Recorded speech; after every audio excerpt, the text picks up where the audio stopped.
Mga master, May 15, 2024, mayroon na pong SARO para sa PBB 2022. Ito po mga taga-probinsya po namin, no? Davao de Oro State College.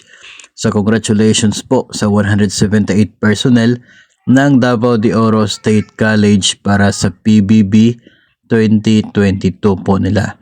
Ngayong araw lumabas ang SARO Special Allotment Release Order. So possible po na this month din, no, matatanggap siguro itong PBB po ninyo.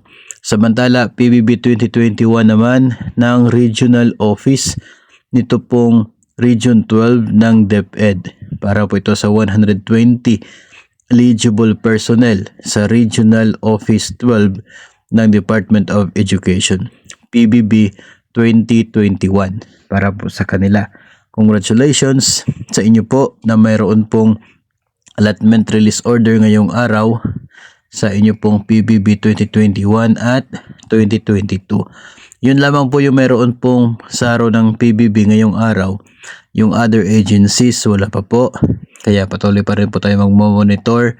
Yung mga malalaking agencies naman tulad ng DepEd, PNP, Army, Navy, BGMP, BFP, ganun ng mga agencies ay pare-pareho po, wala pang SARO for your PBB.